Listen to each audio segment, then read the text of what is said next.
All right, let's talk about something that trips up so many people. Official documents.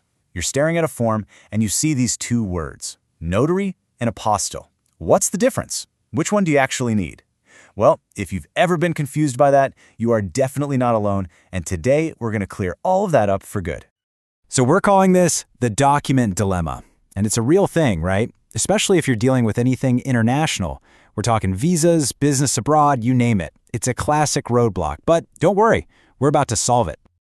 And this really is the million-dollar question, isn't it? Apostille or notary? You've got your visa application, maybe your OCI documents, all filled out, but which stamp do you actually need to make it official? Because believe me, getting this right from the start is absolutely crucial. And I'm not just being dramatic here. Choosing the wrong one, it's not just a small mistake. It can literally bring your entire application process to a screeching halt. We're talking wasted time, wasted money, and just a whole lot of unnecessary stress. So yeah, let's make sure that does not happen to you. Okay, so let's break this down. First up, we've got the notary public. The best way to think about a notary is as your local witness. So, what does a notary actually do? Well, it's pretty straightforward. A certified notary public basically just watches you sign a document. Their whole job boils down to two things.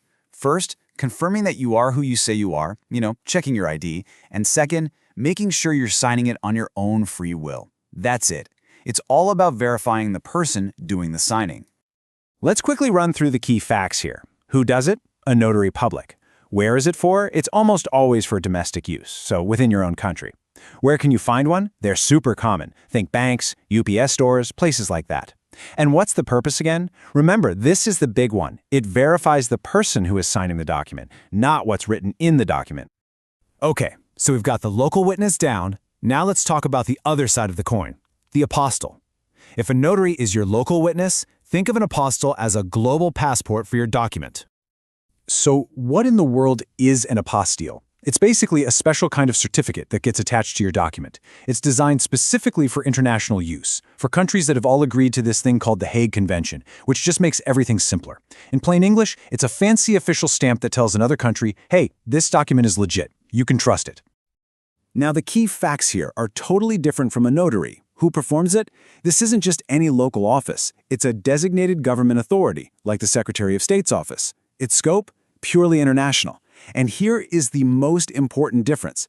Its purpose is to authenticate the signature of the public official on the document. So it's not verifying your signature, it's verifying the signature of, say, the county clerk who signed your birth certificate. See the difference? All right, let's put these two side by side. A little head-to-head comparison to make this super clear. So look at this breakdown. For purpose, a notary verifies your identity, but an apostille authenticates the official's signature. Big difference. For scope, notary is domestic, inside one country. Apostille is international, between countries. Authority? You've got your local notary public versus a whole government department. And finally, where to get it, you can pop into a UPS store for a notary, but for an apostille, you've got to go to the official government authority that issues it. It really boils down to local versus global. And this quote really just says it all, doesn't it? Notary, you can get it anywhere, but the apostille has to be authenticated by the government department. That perfectly captures the difference in a nutshell. It's all about accessibility versus a formal, official process. Okay, so with all that in mind, how do you figure out which one you actually need? Let's make it easy with a simple guide. It really just comes down to this super simple two-step checklist. Okay, step 1, ask yourself, where is this document going? If the answer is another country, then ding, ding, ding, you're almost certainly talking about an apostille. Step 2, what kind of document is it? If it's a public official document like a birth certificate or a marriage license, and it's for foreign use, then yeah, you're going to need an apostille. But listen, if you remember only one thing from all of this, let it be this. When in doubt, just check. Always check the requirements of the specific agency or country that's asking for your document. They will spell out exactly what they need. Don't guess, don't assume, just ask. It will save you so much trouble. And there you have it. The mystery is solved. You now know the crucial difference between that local witness, the notary, and the global passport for your documents, the apostille.